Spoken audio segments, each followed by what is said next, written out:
त्या काळामध्ये माझे वडील 15-20% पैसे आणायचे काढून माझ्यासाठी व्याजाने. ते सहनच नाही झालं मला की असं मी एवढा लॉस करून बसलो. शेअर मार्केट नाव ऐकलं होतं की शेअर मार्केटमध्ये ह्याने एवढे कमवले, त्यांनी तेवढे कमवले. तुम्ही गावाकडनं येऊन पुण्यात तेव्हा लॉस घेऊन 2004ला हो 2004ला 2004ला मग ते पहिल्यांदा शेअर मार्केट बघितलं तर लक्षात आलं की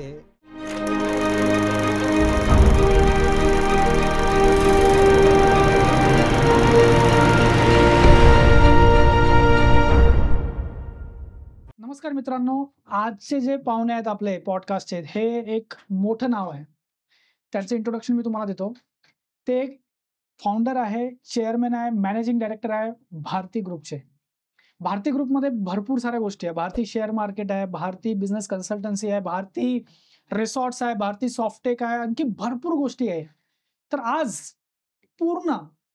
आज हा पॉडकास्ट फक्त शेअर मार्केटवर घेणार आहे. असे भाग आम्ही काढणार आहे, कारण की एकाच पॉडकास्टमध्ये सगळे कसे घ्या हे आम्हाला कळालं नाही.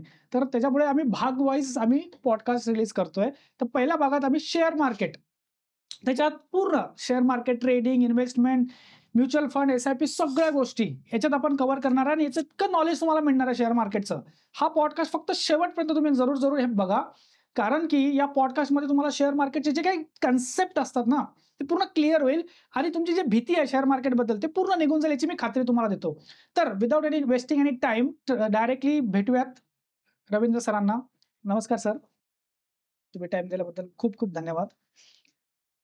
डायरेक्टली तुमच्या जर्नीवरच जातो सर, कारण की खूप लोकांना तुमची जर्नी ऑलरेडी माहिती आहे, बट स्टील एक सॉफ्टवेअर इंजिनियर थ्रू एवढ्या मोठ्या साम्राज्याचे मालक आणि सगळे MD डायरेक्टर तुम्ही आहात, तर थोडीशी तुम्ही शॉर्टमध्ये तुमची जर्नी सांगा, जे की लोकांना इन्स्पायर होईल, जे की लोकांना कळेल की हां तुम्ही कसं उभं राहायचं, कसं स्वतःला ग्रो करायचं. तर थोडं शॉर्टमध्ये जर्नी सांगा.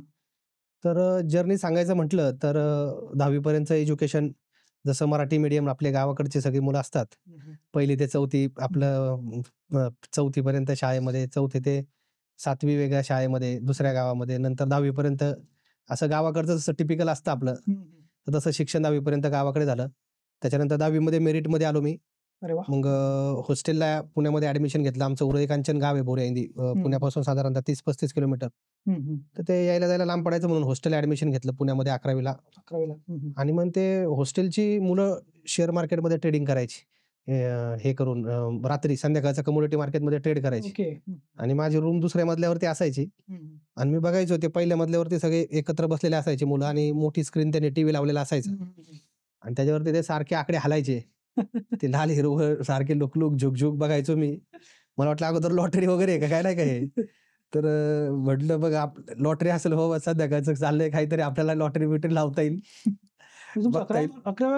2004ला हो 2004ला मग ते पहिल्यांदा शेअर मार्केट बघितलं तर लक्षात आलं की हे गोल्ड सिल्वर ते रात्री चालायचं त्यांचं ट्रेडिंग. आज 200 मिळाले, 500 मिळाले, पिक्चरला जायचं, पार्टी करायची. ते ऐकून जरा गावाकडून आलेला माणूस कसा थोडा एक्साइटेड होतो. शहरामध्ये आल्यावरती पार्टी, पिक्चर ऐकले की या सगळ्या गोष्टी, आणि ते आपल्यालाही असं वाटायला लागलं की याच्यासोबत आपल्याला या ग्रुप सोबत त्यांना चहा पाणी देऊन आपलं त्यांचं सगळी सेवा करून शिकायचा प्रयत्न केला. आणि मग त्यांच्यासोबत थोडेसे असं एक 10,000 रुपये अमाऊंट देऊन त्यांच्यासोबत ट्रेडिंग चालू केलं. बाबा काय करावं लागेल ते म्हणते पैसे लावावे लागतील. मग मी स्कॉलरशिप मिळाली होती मला 10वी मध्ये, मेरिटमध्ये आल्यामुळे मी 3-4 ठिकाणी अप्लाय केलं होतं. ते स्कॉलरशिप मिळाली होती 30,000-40,000 रुपये. त्यांना दिले पैसे. मग त्यांच्यासोबत बसायचो. आपल्याला तर काही कळत नव्हतं ते सुरुवातीला. कमोडिटीपासून चालू केलं. हा, कमोडिटी मार्केटमध्ये संध्याकाळी ट्रेडिंग चालू केलं 2004 मध्ये मित्रांच्या बसून. तुम्ही समजा तुम्ही गुरु, तुमच्याकडे पैसे दिले, तुम्ही करायचं आणि आपण बसायचं शेजारी आणि शेजारी बसून आपलं ते सांगायचे आज 200 मिळाले, उद्या सांगायचे आपल्याला परत 400 मिळाले, नंतर सांगायचे 800 मिळाले, नंतर सांगायचे एकदम 3,000 रुपये गेले. नाही का? आता मग म्हटलं हिशोब काढायचो, 1,000-1,500 कमवले, एकदम 3,000 घालवले. असं करत करत ते 30,000 रुपये त्यांनी 2-3 महिन्यामध्ये माझे घालून टाकले, घालवले. पण तो मग नंतर असं ते प्रॉफिट लॉस बघून मग ती सवय लागली. म्हणजे असं ना की ट्रेडिंगची सवय लागली. सवय लागली. मग मित्रांकडनं पैसे घेतले, थोडेफार नातेवाईकांकडनं पैसे घेतले, किंवा द्या तुम्हाला कमवून देतो, मार्केटमध्ये हे करून देतो. ते वय असतं ना, ते की काय म्हणतात एवढी मॅच्युरिटी नसते त्यावेळेस. फक्त आपल्याला काही ना काहीतरी एक होप असतात खूप की असतात की काहीतरी होऊ शकतं. होऊ शकतं. तर असं मग 2-3 लाख रुपये ह्याचे त्याचे घेतले. स्वतःकडचे घालवले. परत वडिलांना त्या सांगायचो केमिस्ट्रीचे क्लास लावायचे, फिजिक्सचे क्लास लावायचे. त्यांना ते काय म्हणजे शेतकरी असल्यामुळे त्यांना जास्त हे नव्हतं, म्हणजे त्यांना काय काय करतोय काय, त्यांना आतापर्यंत मुलगा काय त्यांना अजूनही समजत नाही काय करतो. अशा बॅकग्राऊंड मधून आपण माझं पण same. हां.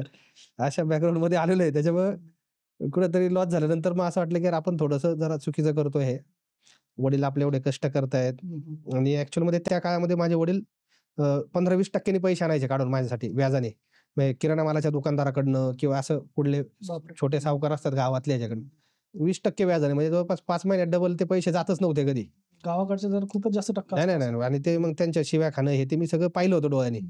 ते एवढं मला ते एवढं ते सहनच नाही झालं मला, की असं मी एवढा लॉस करून बसलोय. मग मी ते म्हटले, "यार आता हे केलंय पण आपल्याला पैसे तर इथूनच काढावे लागतील. आता हे तर घालवलेत. दुसरा आता काही मार्ग नाही." मग मी आप्पाबळवंत चौकात गेलो पुण्यामध्ये. तिथं पुस्तकं घेतली शेअर मार्केटची आणि मग तिथे एक गोपाल गलगली नावाचे ऑथर होते पुण्यामधले. त्यांचा पत्ता पुण्यात दिसला मला. मग मी त्यांच्या पत्त्यावर गेलो घरी त्यांच्या. ते मेहंदळी गॅरेज म्हणून पुण्यामध्ये एरिया आहे तिथं त्यांचं राहिलं होते. त्यांना सगळी माझी स्टोरी सांगितली, असं-असं झालंय. एवढे-एवढे लॉस केलेलं आहे मी. लोकांचे पैसे घेतलेत. बरोबर की नाही. मुलं हॉस्टेलवर वागायला यायला लागली होती. बरोबर की नाही. कॉलेजवर यायला लागली होती. त्याच्यामुळे काय मी जाऊन त्या एंजल ब्रोकिंगच्या ऑफिसमध्ये लपण्यासाठी आपलं बसायचो जाऊन. अशी ते सिच्युएशन होती. त्यांना सांगितलं सगळी परिस्थिती असं-असं झालेलं आहे. त्यांनी मला सांगितलं पण असं वाटायचं की शेअर मार्केट नाव ऐकलं होतं की शेअर मार्केटमध्ये ह्याने एवढे कमवले, त्यांनी तेवढे कमवले. 2,000 कोटी, 10,000 कोटी, 4 लाख कोटी, वॉरन बफेट हे ते असं सगळं ते दुनिया सगळी दुनिया त्याचं पूर्ण हां, म्हणजे ऐकलेली होती ना. म्हणजे शेअर मार्केटबद्दल पॉझिटिव्ह पण ऐकलं होतं आणि निगेटिव्ह पण ऐकलं होतं. पण आपली मेंटॅलिटी फक्त पॉझिटिव्हच असते ना. मग मी ते एंजल ब्रोकिंगच्या ब्रांच मॅनेजर चांगला मित्र झाला होता माझा. मग त्याला विचारलं मी, की कोण श्रीमंत आहे शेअर मार्केटमध्ये? आपले जसे टिपिकल प्रश्न असतात ना गावाकडचे. कोणाचे किती पैसे आहेत? कोणाचं काय आहे? तर मग त्याने असे 2-2.5 हजार कोटीचे पोर्टफोलिओ दाखवले. 1700-1800 कोटीचे त्यांच्याकडे पूर्ण ॲक्सेस असतात. म्हणजे त्यांच्याकडे ब्रोकर हां. तर म्हटलं शेअर मार्केटमध्ये पैसे तर आहेत म्हटलं, हे एवढं दिसतंय म्हटल्यानंतर नाही का. तर ह्याच्यातच आपल्याला नाही, पण एखादा खचून जातो एवढा लॉस केल्यावर, हां, हां. घरच्यांचं बघितल्यावर, की एखादं आता नको बाबा, आता आपला अभ्यास करावा. बरोबर, बरोबर. तुम्ही तर असं आहे की नाही, मला समोर जायला शिकायचं आहे. हे कशी नाही, आवड? नाही. म्हणजे मी पहिल्यापासूनच जिद्दी मी रिस्क टेकर आहे पहिल्यापासून सर. मी म्हणजे जिद्द होती. हां, हां.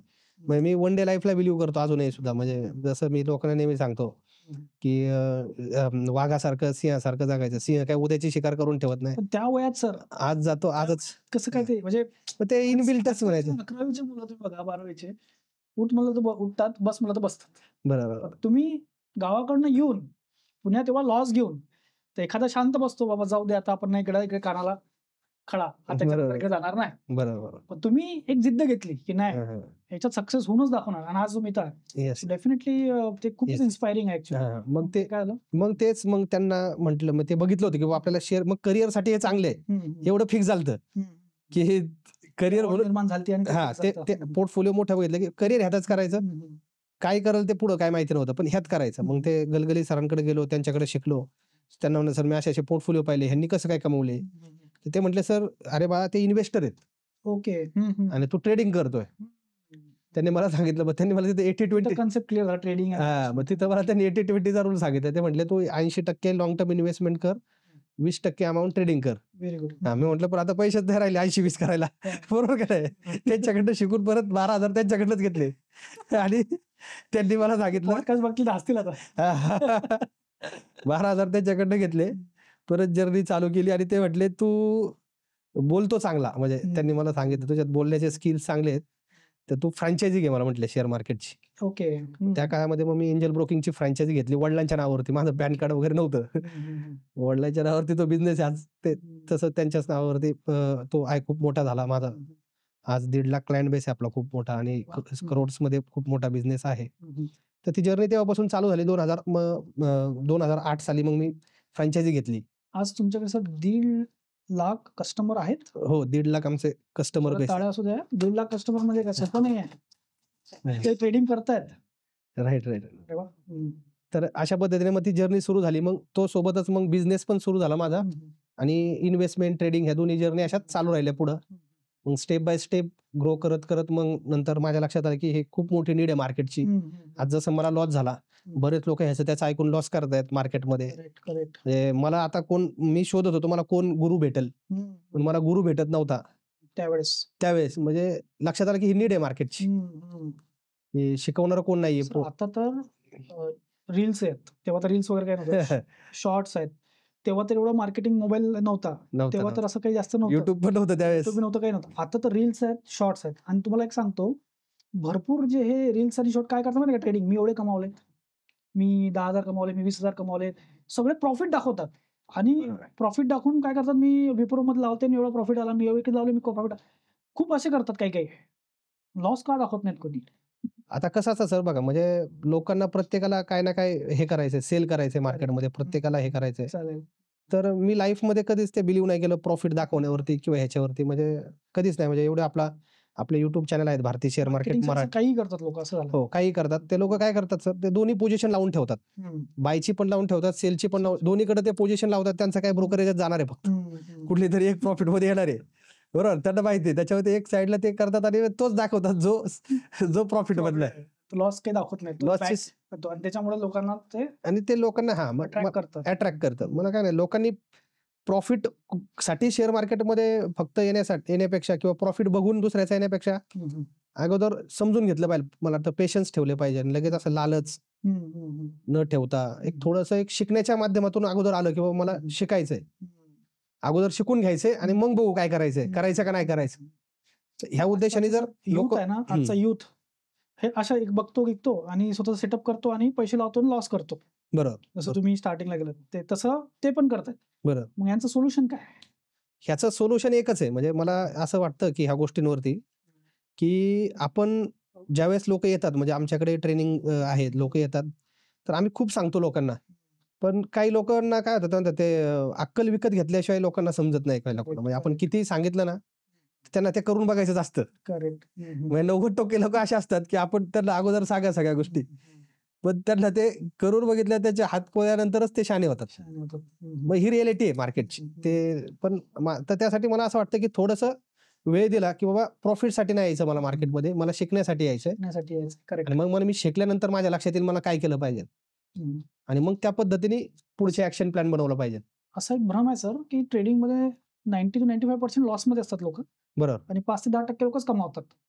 असं एक आहे. हे बरोबर आहे कसं तुमचं? भ्रम नाही, ते सत्य आहे. सत्य आहे का ते? 95% लॉस मध्ये असतात. जवळपास एक्सचेंजचा डेटा आहे की 93% ट्रेडर लॉस मध्ये आहेत, 93% ट्रेडर लॉस मध्ये आहेत. पण तरी ते करतात.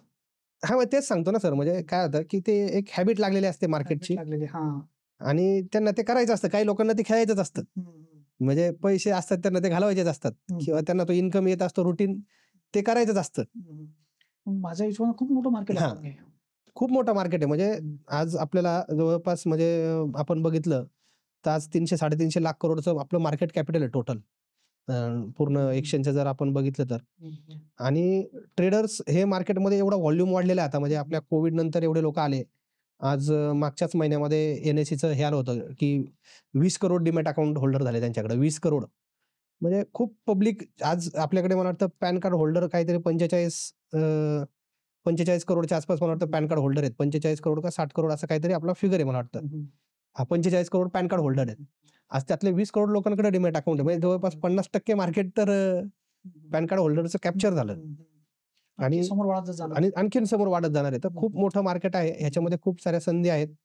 ट्रेडर, काही प्रोफेशनल ट्रेडर पण आहेत, नाही असं नाही. म्हणजे आपण फक्त ट्रेडिंगला निगेटिव्हली नाही घेतलं पाहिजे, पण काही प्रोफेशनल ट्रेडिंग करणारे लोक आहेत. पण आज त्यांचं स्किल, त्यांचे एक्सपिरियन्स, त्यांचं नॉलेज, त्यांचं डिसिप्लिन हे ट्रेडिंग मध्ये खूप महत्वाचं असतं. सर ते 93% लोक जे फेल होत आहेत त्यांना तुम्ही काय गायडन्स देसाल आजच्या व्हिडिओत, आजच्या पॉडकास्टला? मी 93% लोकांना हाच सुरुवातीला गायडन्स देईल की जसं मी म्हटलं की तुम्ही प्रॉफिटच्या पाठीमागे नका लागू. तुम्ही तुम्ही नॉलेज घ्या आणि सिस्टम प्रोसेस तुम्ही फॉलो करा. सिस्टम आणि प्रोसेस फॉलो करा. म्हणजे टिक मार्क की बाबा मी हे केलं का, ते केलं का, प्रॉफिट नाही, मी प्रोसेस फॉलो करा. तुम्ही प्रोसेसला फॉलो केलं की तुमचा प्रॉफिट ऑटोमॅटिक होणार आहे. तुम्ही प्रॉफिटला फॉलो केलं की त्या गोष्टी होत नाही. प्रोसेसमध्ये मग काय सांगता येईल? मग प्रोसेस मधून मी ट्रेंड बघतो का, किंवा मी कुठली स्ट्रॅटेजी यूज करतो, मी तिला बॅक टेस्टेड मी तिला केलेलं आहे का, माझा स्टॉप लॉस टार्गेटचा रेशो कसा आहे. म्हणजे मी समजा बऱ्याच लोकांचा प्रॉब्लेम काय होतो, प्रॉफिट छोटा घेऊन बाहेर पडतात आणि लॉसला थांबतात. प्रॉफिट एवढा, लॉस एवढा. मग तुम्ही एवढा करून प्रॉफिट किती होणार आहे तो? लॉस मॅचच नाही होणार. मॅचच नाही होणार. ते हा एक सगळ्यात मोठा प्रॉब्लेम आहे. तर ते आपण स्वतः बघितलं पाहिजे. मार्केटचा ट्रेंड बघितला पाहिजे. स्ट्रॅटेजी आपण डिसिप्लिन ठेवून एक फिक्स स्ट्रॅटेजी पाहिजे, एक सेटअप पाहिजे ट्रेडिंगचा, बरं का नाही? तर ह्या सगळ्या गोष्टींचं ट्रेडरना लक्ष देणं खूप गरजेचं आहे. इमोशनवर पण जातात तो लोक, की आज मार्केट अप जाणार आहे किंवा डाऊन जाणार आहे, किंवा मार्केटची situation, international market situation, local market situation, ते पण ट्रेडिंगला कमी हे करतात, हां. लॉस येतात. आता कसं आहे बघा, मार्केट म्हणजे मार्केटचा जो रेट असतो ना, त्या रेटवरती अनेक गोष्टींचा इम्पॅक्ट असतो. ग्लोबल हे ते बायर सेलर मेन म्हणजे हे सगळं डिमांड सप्लायवरती चालतं. तर ह्या सगळ्या गोष्टींचा इम्पॅक्ट असतो. पण एक ट्रेडरला मी काय म्हटलं, की काही होऊ द्या किंवा ट्रेडरला एक चार्ट टेक्निकल अनालिसिसचा अभ्यास असतो किंवा त्याला प्राइस पॅटर्नवरती म्हणजे प्राइस जे बोलते त्या पद्धतीने त्याने पुढे ऍक्शन घेतल्या पाहिजे. प्राइस ऍक्शन, चार्ट पॅटर्न्स अशा वेगवेगळ्या गोष्टी असतात, ह्याच्या असतात. म्हणजे त्याचा अभ्यास खूप डिटेलमध्ये आहे. तर त्याने कुठली तरी एक गोष्ट ठरवली की ह्या गोष्टीचा पॅरामीटर मी यूज करणार. इंडिकेटर्स असू द्या, काही सपोर्ट रेजिस्टन्स असू द्या, त्याची कुठली स्ट्रॅटेजी असू द्या, जी काय असेल त्यांनी ती एक गोष्ट फॉलो केली. आणि त्या एक गोष्टीमध्ये मी नेहमी सांगतो, की बाबा मी शाळेमध्ये मी जवळपास मी 5वी ते 10वी मी कुस्ती गेम खेळायचो मी. तर त्याच्यामध्ये एक ढाक नावाचा डाव होता डाव. तर तो एकच डाव माझा एकदम परफेक्ट होता. मी कधीच कुस्ती हारलो नाही. ओके, म्हणजे ते तुमचा USP होता. USP मला काय म्हणजे तसंच कुठलीही गोष्ट कुस्ती जिंकायसाठी तुम्हाला 100 डावाची गरज नाहीये. तुम्हाला एकच गोष्ट तुमची परफेक्ट पाहिजे. तसे तुम्हाला 100 स्ट्रॅटेजी नको, 100 गोष्टी नको, काय नको. तुमची एक परफेक्ट स्ट्रॅटेजी तुम्ही बिल्ड करा. तिला तुम्ही स्ट्रॉंग करा. तिला तुम्ही रिडिफाईन करा, डिट्यून करा. हे तर झालं सर ट्रेडिंग जे आता ऑलरेडी करतायत. आता भरपूर सारे नवीन लोक, जसे की स्टुडंट पण असतात, काही वर्किंग वाले, रिटायर वाले, हाऊसवाईफ, असे भरपूर लोक आहेत की त्यांना ट्रेडिंगमध्ये किंवा शेअर मार्केटमध्ये यायचं आहे. पण त्यांच्या मनात फिअर आहे की अरे पैसे कमावलेले आहेत आपण एवढे सारे आणि ते गमावून तर नाही बसवणार, पण ते त्याच्यामुळे ते येत नाहीत. जसं तुम्ही US मध्ये बघा की खूप सारे लोक ट्रेडिंग करतात, शेअर मार्केटमध्ये इन्व्हेस्टमेंट करतात, त्याचा रेशो भरपूर मोठा आहे असं म्हणतात. इंडियाचा खूप कमी आहे, फक्त ते एका फिअरमुळे. कारण की तुम्ही आता रिटायर आलेले जे लोक आहेत त्यांना भीती वाटतं की आजही त्यांना FD वर विश्वास आहे. त्यांना शेअर मार्केट म्हणलं त्याला असं वाटतं की हे जुवाच आहे सगळं. बरोबर. त्याच्या नवीन लोकांना तुम्ही काय सांगायचं, त्यांना कसं तुम्ही मोटिवेट करसाल की तुम्ही या इकडे आणि समोर तुमचं करिअर किंवा तुमची लाईफ शेअर मार्केटमध्ये करा? मी नवीन लोकांना नेहमी सांगतो, मी प्रत्येक सेमिनारमध्ये पण सांगितलेलं आहे, की शेअर मार्केटमध्ये हा ट्रेडिंग इन्व्हेस्टमेंट 2 पार्ट आहेत. तर नवीन लोकांनी मी सांगत असतो, की जे घरात वस्तू वापरतो आपण वर्षानुवर्ष, बरोबर का नाही? तुम्ही ते ब्रँड यूज करताय घरामध्ये. तर तुम्ही त्या पाहिलेल्या आहेत त्या कंपन्या, तुम्ही प्रत्येक कंपनी आज लिस्टेड आहे. तर मी नेहमी सांगतो, की बाकीच्या जगाने कुठली कंपनी सांगितली, काय सांगितलं, ती कंपनी काय बनवते, काय नाही, हे प्रोडक्ट, मग त्याचं फंडामेंटल, टेक्निकल ते सगळं विसरून जा. अगोदर तुम्हाला काही माहिती नाहीये. ते माहीतच नाही. येस. तर नवीन लोकांनी एक तर काय करायचं यायचंय, की बाबा एक तुम्ही म्युच्युअल फंडच्या माध्यमातून शेअर मार्केटमध्ये येऊ शकतात किंवा ज्यांना डायरेक्ट शेअर्समध्ये इन्व्हेस्टमेंट करायची त्यांनी हे करायचं की बाबा घरात उठल्यापासून ते रात्री झोपेपर्यंत तो एक प्रत्येक प्रोडक्ट तो यूज करत असतो. करेक्ट, ही स्ट्रॅटेजी चांगली आहे. हो, प्रत्येक प्रोडक्ट यूज करत असतो तो. आज सकाळी सकाळी जो त्या उठल्यानंतर तो ब्रश करतो, कोलगेटने ब्रश करतो. कोलगेट लिस्टेड आहे. आता आपण जे काही आज आता ह्या कंपन्यांचा आता आपण हे करतोय, मी एक पब्लिकमध्ये आपण व्हिडिओ आपण शूट करतोय, त्यामुळे एक डिस्क्लेमर देऊ इच्छितो या ठिकाणी मी. आपण जे काही आता कंपन्यांचं आपण नाव घेऊया पॉडकास्टमध्ये किंवा आपण उल्लेख करू, तर ते केवळ एज्युकेशन आणि पर्पजसाठी आहे. याच्यामध्ये कुठल्याही प्रकारचं बाय किंवा सेल असं रिकमेंडेशन नाहीये. तर इन्व्हेस्टमेंट लोकांना तुम्हाला ज्यावेळेस करायची असेल, तर तुमच्या इन्व्हेस्टमेंट ॲडवायझरचा सल्ला घ्या आणि आपल्या रिस्क ॲपेटाईट प्रमाणेच मार्केटमध्ये इन्व्हेस्ट करा. जसं म्हटलं एक्झाम्पल, आपण कोलगेटने दात घासतो, कोलगेटचे शेअर घेतले. नंतर आपण अंघोळीला जेव्हा साबण वापरतो, फॉर एक्झाम्पल हिंदुस्तान युनिलिव्हर, त्याचे शेअर घेतले, लिस्टेड आहे ती कंपनी. नंतर आपण ब्रिटानियाचं बिस्किट खातो, चहा टाटाचा हे करतो, बरोबर करायचं, कपडे घालतो. नंतर गाडीच्या कंपनीचे वापरतो, हिरो, मारुती, बजाज, ते शेअर्स घ्या तुम्ही, बरोबर का नाही? तुम्ही ज्या पेट्रोल पंपावर जाता ते शेअर्स घ्या. कुठल्या बँकेचं कार्ड स्वॅप करताय ते शेअर्स घ्या. जो फॅन घरात यूज करताय, जो टीव्ही आहे, जो मोबाईल आहे, ते शेअर्स घ्या. जे का म्हणजे अगदी पार रात्री हे करल्यापासून एवढे प्रोडक्ट तुम्ही यूज करताय घरात. एशियन पेंट वापरताय, पॉलिकॅप वायर वापरताय, भरपूर गोष्टी वापरताय. प्रत्येक कंपनी लिस्टेड आहे मोठ्या. तुम्ही जे वर्षानुवर्ष ब्रँड हे करता, तर तेच शेअर्स घ्या सुरुवातीला. बघितलेले आहेत कंपन्या तुम्ही. येते लक्षामध्ये आणि मग अशी सुरुवात करा. तेच ना सर, आता थोडं तर नॉलेज आहे लोकांना की हा शेअर मार्केटमध्ये यायचं आणि असे जे blue chip stock, blue chip म्हणजे त्याच्यात एकदम सिक्युअर्ड कंपन्या आहेत, त्यांचा रेव्हेन्यू चांगला आहे, प्रॉफिटेबल आहे, सगळ्या गोष्टी आहे. तर ते स्टॉक लोक जास्त प्रेफर करतात कारण की लो रिस्क स्टॉक त्याला असं म्हणतात, बरोबर. हो. तर जे नवीन इन्व्हेस्टर आहेत त्यांनी फक्त याच ब्ल्यू चिपकडे फोकस केलेलं बरं राहील का? हे स्ट्रॅटेजी कशी वाटते? हो, नवीन आणि इन्व्हेस्टरने अगदी त्यांनी नवीन ह्या ब्लू चिप मध्येच गेलेलं चांगलं नवीन इन्व्हेस्टरनी, कारण त्याला नॉलेज नसतं जास्त तेवढं, किंवा त्यांनी डायरेक्ट इंडेक्स मध्ये इन्व्हेस्ट केली, डायरेक्ट निफ्टी 50 मध्ये, तरी त्याच्यासाठी खूप चांगले डायरेक्ट, म्हणजे इंडेक्स म्हणजे काय, ते निफ्टीच्या डायरेक्ट ज्या टॉपच्या 50 कंपन्या आहेत त्याच्यामध्ये डायरेक्ट इन्व्हेस्टमेंट होते त्याची त्या रेशोमध्ये, त्याच्यामुळे त्याला सिक्युअर्ड राहील. सिक्युअर्ड राहत होतो आणि त्यांनी त्या पद्धतीने स्टार्ट केलं तरी चांगलंच आहे. नाही, पण आता भरपूर साऱ्या लोकांचं कसं असतं की मला शेअर मार्केटमध्ये यायचं ना, मला भरपूर पैसा कमवायचा आहे, बरं. मला 10% 15% नकोय, मला करोडपती व्हायचं असे पण काही असतात लोक शेअर मार्केटमधून. काही ते बघतात ना इकडे तिकडे, त्यांनी गाडी घेतली, यांना बंगला घेतला, शेअर मार्केट कमावून ट्रेडिंग करून वगैरे, तर त्यांना लगेच पैसे कमवायचे आहेत आणि तिथे ब्ल्यू चिपनं शक्य नाही आहे. बरोबर बरोबर. मग त्यांना काय सांगाल? आता लगेच पैसे कमवायचे, त्याला ट्रेडिंग मध्ये जावं लागतं. बरोबर. मग ट्रेडिंग साठी वेळ देणं गरजेचं आहे, स्किल डेव्हलप करणं गरजेचं आहे. आता सचिन तेंडुलकरचा मुलगा, त्याला किती शिकवलं सचिन तेंडुलकरनी, तरी तो डायरेक्ट नाही बनवू शकत. सचिन तेंडुलकर तर बघू शकत नाही, कारण ते एक आर्ट आहे, ती एक आर्ट आहे. तसं ट्रेडिंग हे सुद्धा एक आर्ट आहे, ते सायन्स नाहीये. ते जर असंच झाल्यावर असंच रूल जर असतं तर ते सायन्स झालं, आणि सायन्स असतं तर ते मग सगळ्यांनीच पैसे कमवले असते. बरोबर बरोबर. ते एक आर्ट आहे, ती एक कला आहे. मग तुम्हाला ती कला डेव्हलप करून घ्यावी लागेल, शिकून घ्यावी लागेल, त्याला वेळ द्यावा लागेल. तेही शक्य आहे. बरेच ट्रेडरही चांगलं काम करतात. मी नेहमी सांगतो, मी काही ट्रेडिंगच्या विरोधात नाहीये, पण खूप कमी ट्रेडर असतात की जे सक्सेस होतात. बाकी इन्व्हेस्टर, मॅक्सिमम इन्व्हेस्टर प्रॉफिट मध्ये राहतात. तिकडनं पण दोन्ही रिस्क तर आहेच. हो, रिस्क आहे. तुम्हाला करोडपती व्हायचंय, मग तुम्ही लाख करोडपती व्हायचं, तुम्हाला पैसे कमवायचे वेळ, तर रिस्क तर घ्यावंच लागेल. विदाउट रिस्क काही नसणार. विदाउट रिस्क माणूस मोठा करोडपती व्हायचं, रिस्क टेकिंग ॲबिलिटी ठेवावं लागेल. ठेवावंच लागते. रिस्क जगात कुठलाही माणूस नाहीये की जो विदाउट रिस्क पुढे गेलेला आहे आयुष्यामध्ये, कुठलाच नाहीये. तर समोर उद्या आता भरपूर वर्किंग प्रोफेशनल आहे सर, पैसा आहे, जॉब करतात, जॉब करता करता एक साइड इन्कमचे शोधत असतात. आता माझाच एक मित्र आहे, तो गव्हर्नमेंट ऑफिसमध्ये आहे.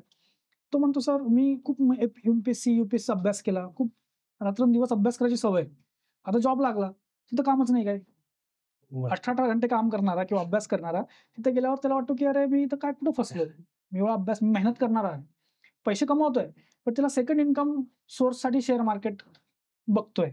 बट अगेन नॉलेजची कमी. तो आम्हाला विचारतो, तू कुठं केलं इन्व्हेस्ट, तू कुठं केलं इन्व्हेस्ट, तू सांगतो का, एखादा टिप देतो का? हे टिप खूप फिरतं सर, हे टिप. तुम्ही काय म्हणाल टिपला? काय म्हणजे या वर्किंग वाले लोक टिप खूप करत राहतात, कारण की त्यांना नॉलेज नसतं, ते इकडलं तिकडलं ऐकतात आणि इन्व्हेस्टमेंट करून देतात. या टिपला तुम्ही कसं बघता? नाही म्हणजे आता आम्हालाही बरेच लोक विचारतात कुठेही गेलं तरी, सर शेअर सांगा, टॉपचे 2-3 शेअरची नावं सांगा. म्हणजे असं किती दिवस आपण लोकांना विचारत राहणार?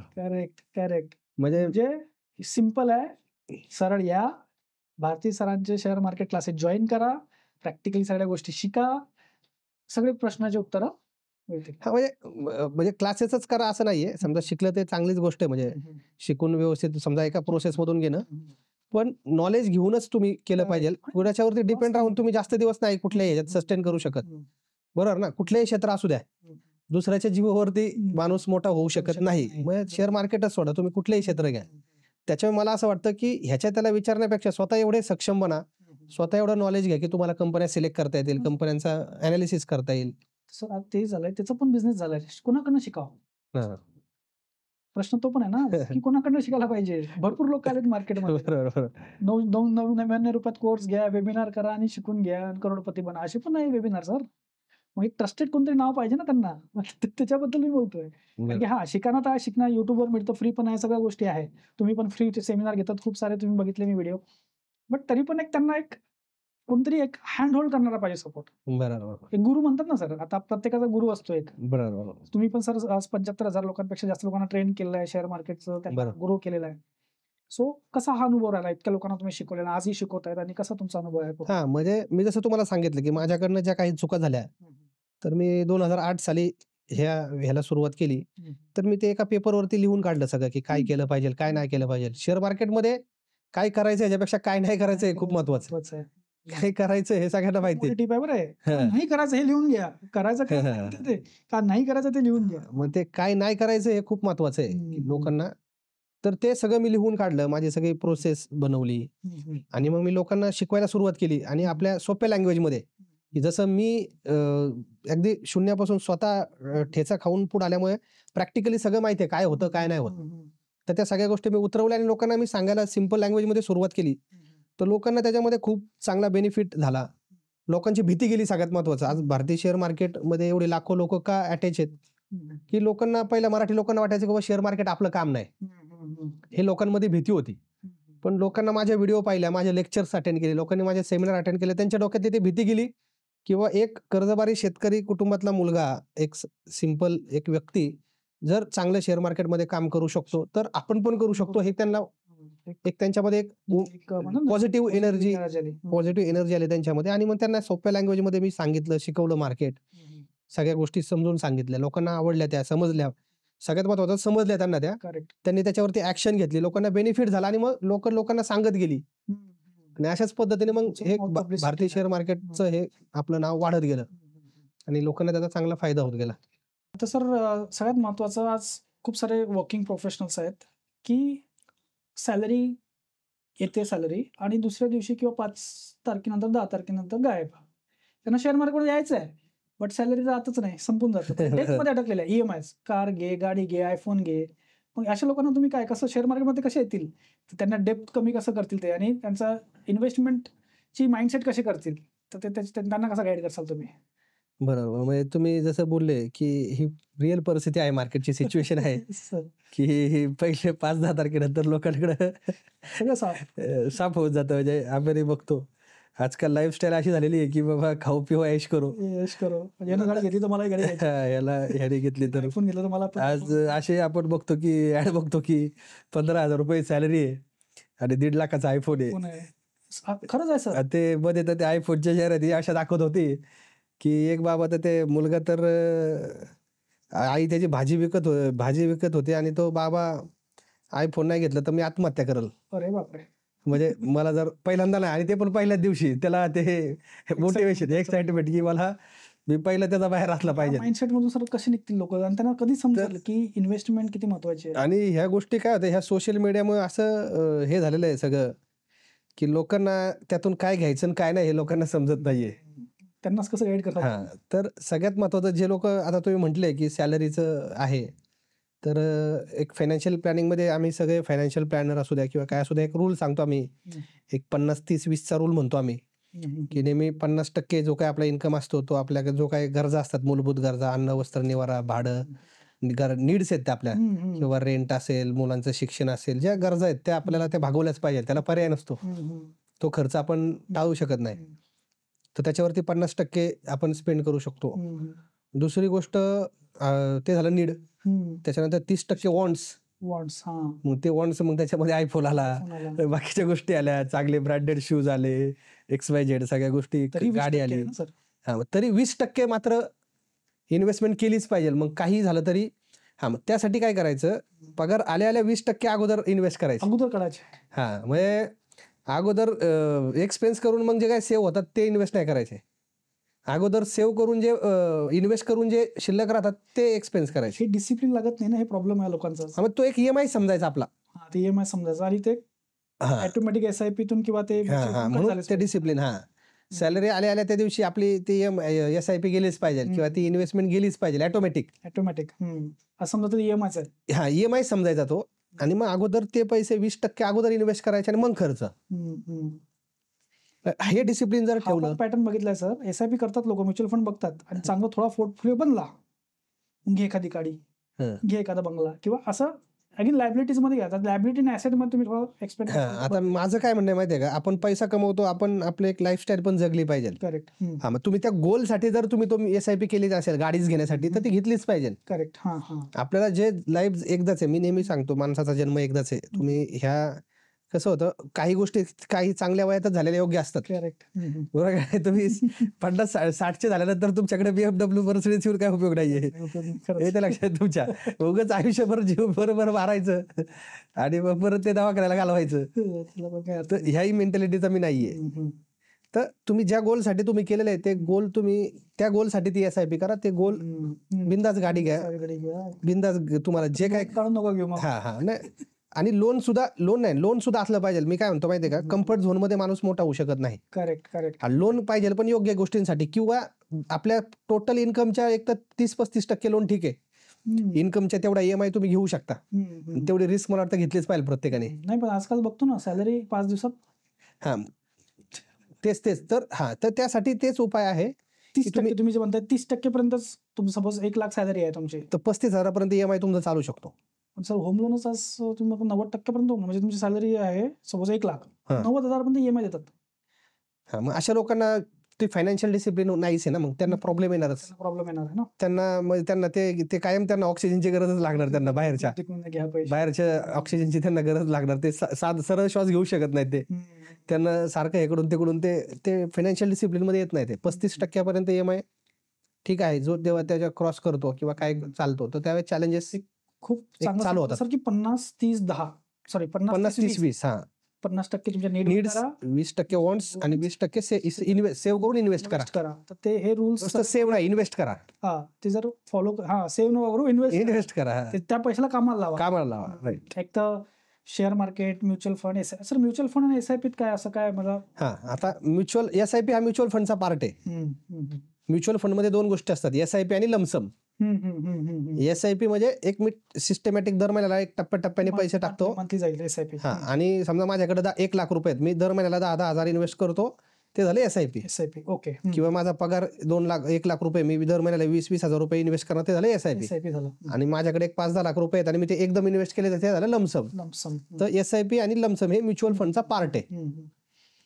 सर खूप लोक आजही जे वयस्कर लोक आहेत ते म्युच्युअल फंड, स्टॉक मार्केट याच्याकडे बघतच नाही. ते त्यांना FD चांगली वाटते, भले ते 6% येऊ दे ना, 7% येऊ दे ना. त्यांना काय सांगाल तुम्ही, कारण की ते FD तर सर आज इन्फ्लेशन बघता तर ते मायनसच होतं, म्हणजे काही मिळतच नाही असं झालंय ना. बरोबर. त्यांना काय सल्ला देसाल तुम्ही? आता बऱ्याच लोकांना तुम्ही जसं म्हणलं इन्फ्लेशनमुळे लोकांना समजतच नाहीये की इन्फ्लेशन हा पार्ट आपल्या बऱ्याच लोकांना इंडियातला समजतच नाही. बरोबर ना, की महागाई किती वाढते. आज एक गोष्ट समजा 100 रुपयाला आहे, समजा 6-7% आता आपल्या रिटेल प्राइस वाढतायत इंडियामध्ये आपण पाहिलं तर, मग ती 107 रुपयाला होणार आहे. म्हणजे काय, मला जी 100ला वस्तू मिळत होती ती 107ला मिळणार आहे, म्हणजे 7 रुपये ती महाग झाली. बरोबर, म्हणजे माझ्या 100 रुपयाच्या किंमत 7 रुपयाने 7% डाऊन झाली, मायनस झाली. 7%नी रुपयांची व्हॅल्यू कमी झाली. बरोबर, 7%नी. मग मी जर बँकेत पैसे ठेवले FD मध्ये तर मला जर 7% व्याज मिळतंय किंवा 6% मिळतंय किंवा 7%च मिळतंय, तर तुमचं इन्फ्लेशनच्या वरचा जो तुमचा इन्कम आहे तोच तुमचा नेट रिटर्न्स आहे, ऍक्च्युअल मध्ये तोच तुमचा प्रॉफिट आहे.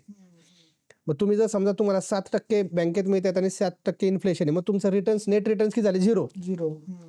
तुम्ही जर 10% कमवले आणि 7% इन्फ्लेशन आहे, मग नेट रिटर्न तुमचे झाले 3%. याच्या लक्षामध्ये जर तुम्ही 12% तुम्हाला इन्कम रिटर्न्स मिळाले आणि तुम्हाला इन्फ्लेशन 7% आहे, तर नेट रिटर्न झाले 5%.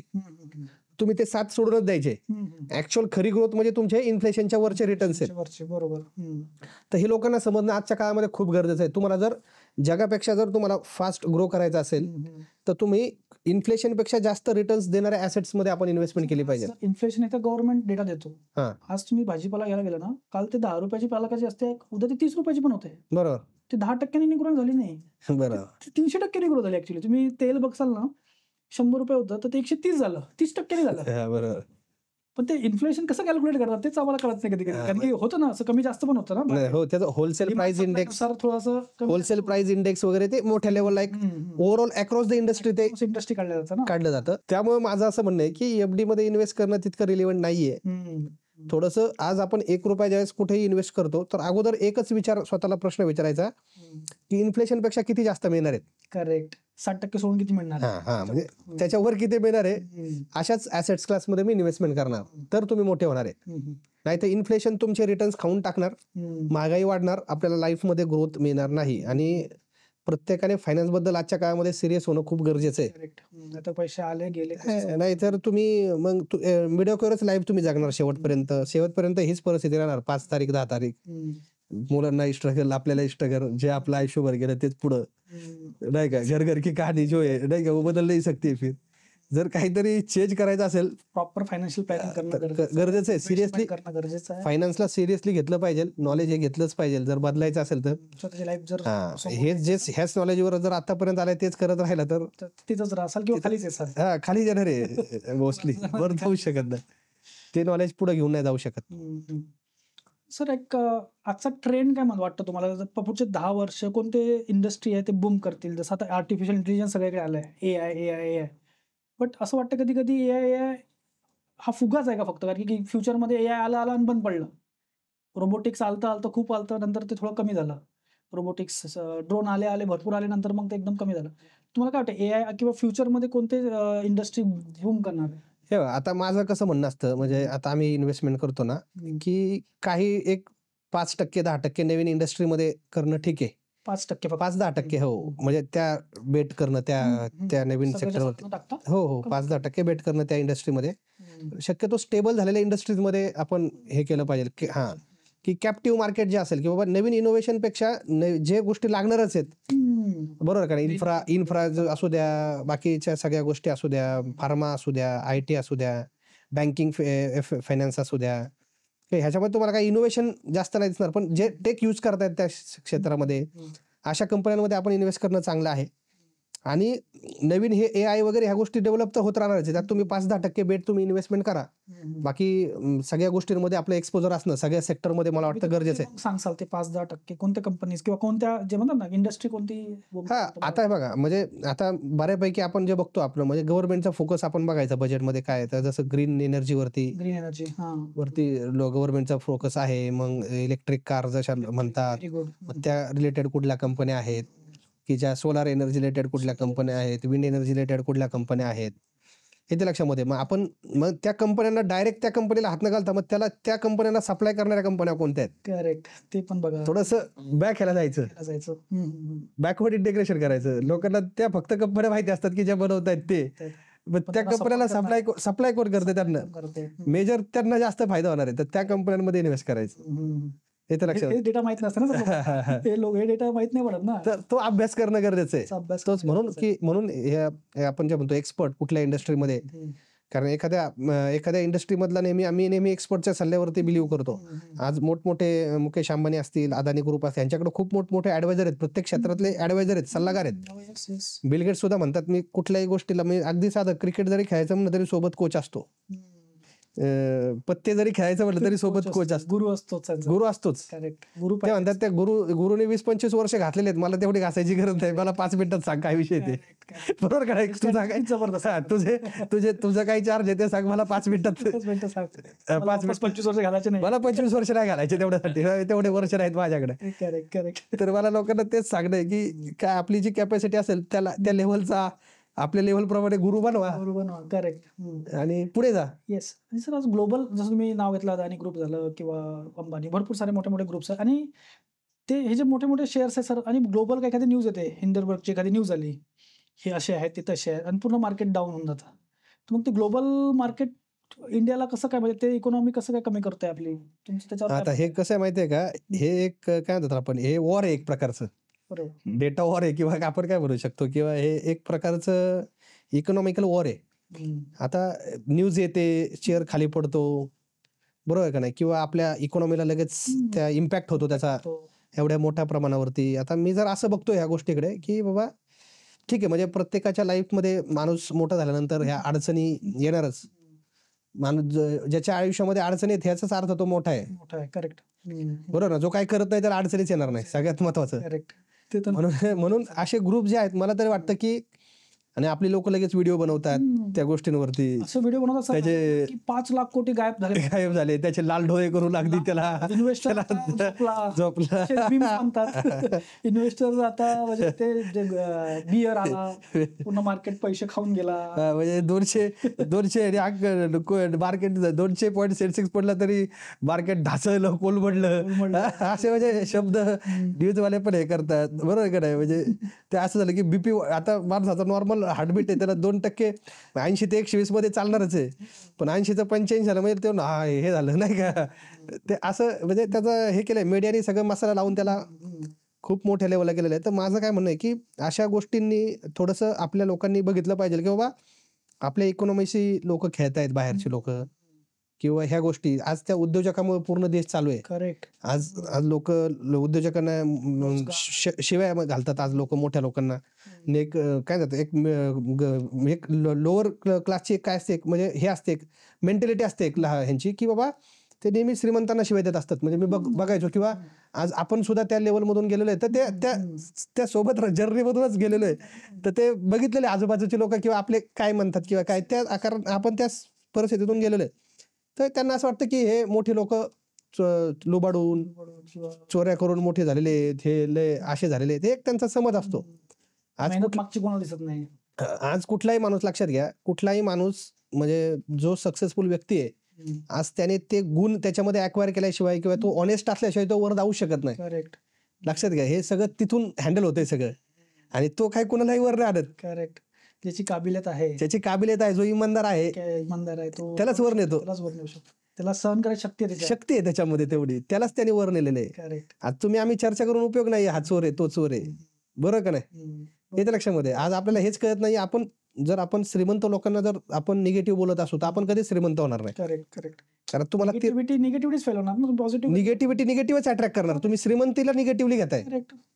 तुम्ही श्रीमंत होऊ शकत नाही. तुम्ही पैशाला निगेटिव्हली घेताय. असं म्हणा ना की यांनी कसं ग्रो इथपर्यंत कसं आलेत ते, यांनी काय नॉलेज घेतलं, काय knowledge ट्रेनिंग घेतलं, यांनी कोणता अभ्यास केला, ते बघायचं की शॉर्टकट ब्लेम करून टाकायचं. Blame game. आपल्याला जमत नाही तर दुसऱ्यांना नाव ठेवायचं, शॉर्टकट मारायचं. तर असं नाही. म्हणजे त्या व्यक्तीमुळे किंवा आज एक ठराविक 20% लोक पूर्ण देशाला चालवतायत किंवा एवढं टॅक्स पे करतायत.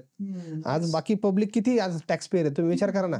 20% लोक 80% लोकांना चालवत आहे. हो, तेच जग आपला देश सांभाळतायत ना, तेच टॅक्स पेयर आहेत. करेक्ट. आज देश चालतो कशावरती? टॅक्सवरती.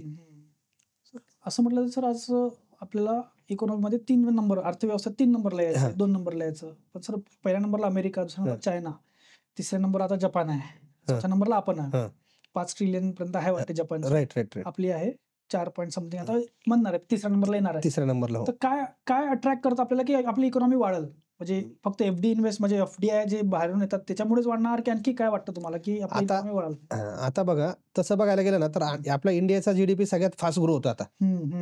आणि हे जर कंपाऊंडिंग जर प्रमाण चालत राहिलं, कारण आज वर्ल्ड मध्ये आपला जीडीपी सगळ्यात टॉप मध्ये. करेक्ट. 7%, 8%. हा, तर आपला जीडीपी बाकीच्यांचा 1-2% वर असं ग्रोथ आहे. म्हणजे ह्या जे पुढचे 3 आहेत. नाही पण सर त्यांचा 2% आहे, बरोबर आहे, बट त्यांच्या एवढ्या मोठ्या याच्यावर 2% म्हणजे खूप झालं ना ते. हो नाही, ठीक आहे ना, पण हे जर कंपाऊंडिंगनी पाहिलं तर आपण त्यांना एक 20-25 वर्षात बीट करू शकतो. जर हेच ग्रोथ जर कंटिन्यूस राहिली आणि कंपाऊंडिंग आपण त्यांना बीट करू शकतो. आणि असं मला वाटतं ते होईल एक दिवस तरी. कारण हे जो स्पीड आहे, आपली जी युथची जी पॉवर आहे, आणि पूर्वी लोकांकडे टेक्नॉलॉजी नव्हती आपल्याकडे. पूर्वी लोक अवलंबून होती बऱ्याच गोष्टींवरती. आज आपले ब्रेन्स खूप पॉवरफुल आहेत आपल्याकडे, आणि युथ पॉवरफुल आहे, ब्रेन्स पॉवरफुल आहे. आणि कंझ्युमर हे पहिलं आपण लोकसंख्येचे दुष्परिणाम बद्दल यायचो, आता लोकसंख्या आपला फायदा झालेला आहे, कारण हेच कंझ्युमर आहेत आपले. जपाननी सर हेच बघितले मी, जपाननी 1 लाख लोक त्यांना काम करायला पाहिजे होते, तर गव्हर्नमेंट ऑफ इंडियाकडे गेले, आम्हाला 1 लाख लोक पाहिजे, द्या युथ तुमचे.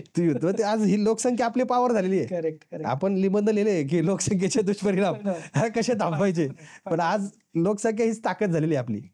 त्यामुळं कंपाऊंडिंगनी आपलं हे फ्युचर इंडियाचं खूप जबरदस्त आहे. आणि खूप मोठ्या लेवलला आपण जे म्हणतो आर्थिक महासत्ता, नक्कीच मला तरी वाटतं 20-25 वर्षामध्ये, असं नाही 2-5-10 वर्षात नाही शक्य. अमेरिका 22-24 ट्रिलियन डॉलर वरती आहे, चायना 14-16 ट्रिलियन वरती आहेत, आणि आपण आता 4 ट्रिलियन डॉलर वरती आहे. तर ते अंतर मोठं आहे, पण कंपाऊंडिंगनी ही जर ग्रोथ राहिली आपली, आणि आपण एक 20-25 वर्षामध्ये आपण क्रॉस करू शकतो. चायनाला तरी नाही, म्हणजे सगळ्यांनाच कंपाऊंडिंगची ताकद मोठी असेल. चायना, अमेरिका, असं म्हणतात ना की अमेरिकेला पण क्रॉस करू शकतो, भरपूर करू शकतो. ग्रोथ राहिला तर करू शकतो, नाही करणारच.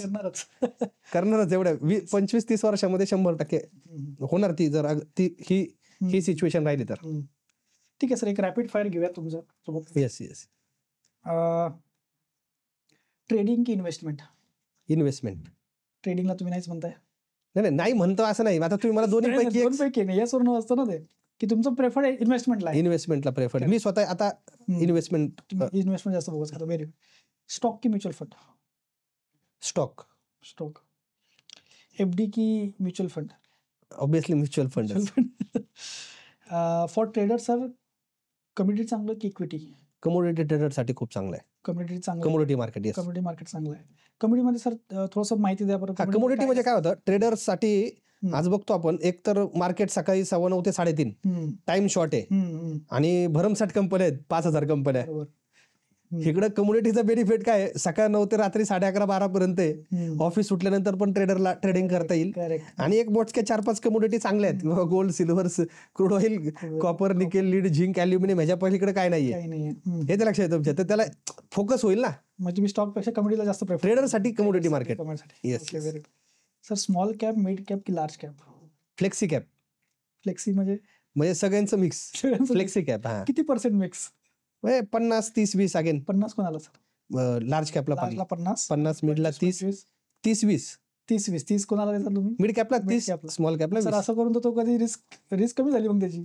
हो, मग कमी पण ठेवली म्हणजे मिक्स ग्रोथ पाहिजे ना. मिक्स ग्रोथ पाहिजे म्हणजे मार्केट कधी प्रेशर मध्ये असेल, कधी खूपच फॉल झालं. स्टेबिलिटी पाहिजे व्यवस्थित. लॉंग टर्म साठी सांगतो मी, कारण हे कॅपिटल किंवा लॉंग टर्म हे कशासाठी असतं, हे मोठे हॉरिझॉन साठी असतं ना, त्याच्यामुळे त्यात प्रत्येक सायकल जे दिसतंय सर पूर्ण. म्हणजे तुम्ही जे सांगताय पूर्ण 20 वर्ष घालवले सर. अनुभव सांगताय. 20 वर्षाचा अनुभव सांगतोय. कारण की हे असं कोणी सांगू नाही शकत सर. म्हणजे 50 हे, कारण की एखादा नवीन नवशिका करणार 100%च्या नाही असं नाही. तुमचा पूर्ण अनुभव दिसतंय आजच्या या पॉडकास्ट मध्ये. सर फंडामेंटल की टेक्निकल? आता दोन्ही करा म्हणतात, पण तुमचं काय म्हणणं आहे? फंडामेंटल. टेक्निकलला काय म्हणतो? टेक्निकल आहे ना ट्रेडरसाठी टेक्निकल, पण मी जसं म्हटलं मी इन्व्हेस्टमेंट जास्त करतो फ्युचरच्या आणि मी लॉंग टर्म जास्त प्रेफर करतो लोकांना. त्यामुळे थोडंसं एक्सप्लेन करताल तर फंडामेंटल काय आणि टेक्निकल काय, म्हणजे त्यांना पण लोक. फंडामेंटल मध्ये कसं असतं, आपण एक जसं आपण म्हणतो की एक टेक्निकल अनालिसिस शॉर्ट टर्म ट्रेडरसाठी गरजेचं असतं, की बाबा मला एंट्री एक्झिट घ्यायची, मी एक चार्ट बघतो, त्यातून मी लगेच काही पॅरामीटर युज करून मी तो शेअर्स मला काही लॉंग टर्म साठी ठेवायचा नाहीये, बरोबर का नाही. त्यामुळे त्याचं काय एवढं मला बॅकग्राऊंड त्याचा सातबारा बघायची गरज नाहीये. पण एक लॉंग टर्म इन्व्हेस्टमेंट हे एक लॉंग टर्म रिलेशन सारखं आहे, ते एक लग्न करण्यासारखं आहे. एका शेअर सोबत, एका कंपनी सोबत, एका आपण जोडीदारासोबत कसं हे करतो, मग त्याचं पूर्ण खानदान चेक केलं जातं. आई वडील कोण आहेत, आजी आजोबा कोण आहेत, काय केलं, कसं करतो, काय वागतो, काय उंची, हाईट बीट सगळं बघतो ना आपण.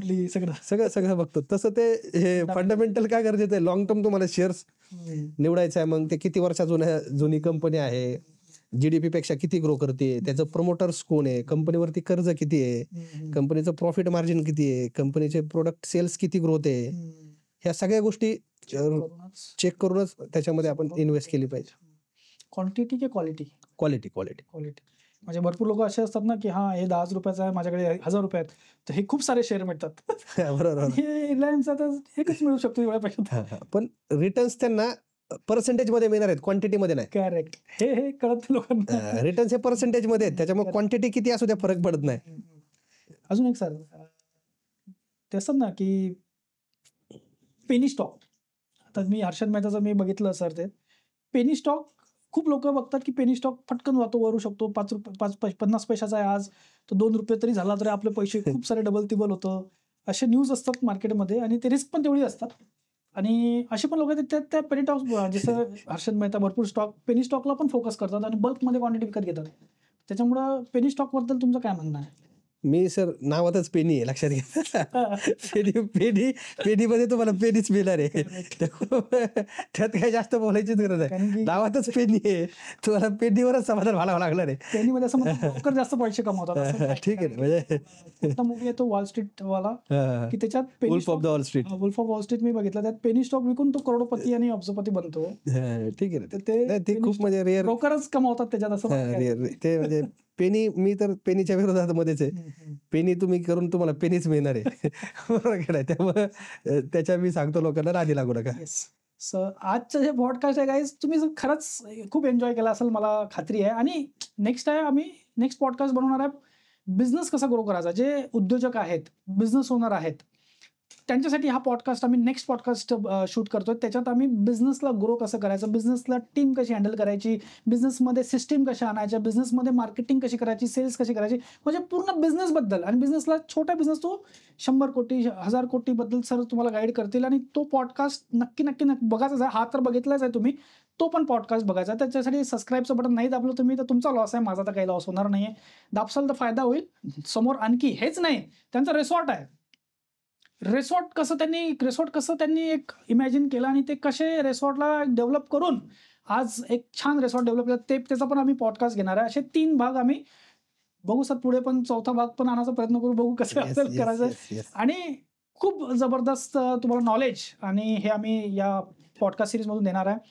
Sir thank you so much sir, तुम्ही आल्याबद्दल आणि तुम्ही पूर्ण हे टाइम दिल्याबद्दल. तुमचा खूप व्हॅल्युएबल टाइम आहे आणि तुमच्या या टाइममुळे भरपूर नवीन लोक, आमची पण ऑडियन्स आहेत भरपूर मोठी, त्यांना खूप सारं इन्फॉर्मेशन आणि नॉलेज मिळालं असेल आणि ते पण त्याच्यात ग्रो करेल. आणि गाईज तुम्हाला पण शेअर मार्केटमधलं प्रॅक्टिकली सगळं शिकायचं आहे ना, तर मी एकच नाव सांगेल, इंडियाचं number 1 trusted share market institute आहे भारतीय शेअर मार्केट.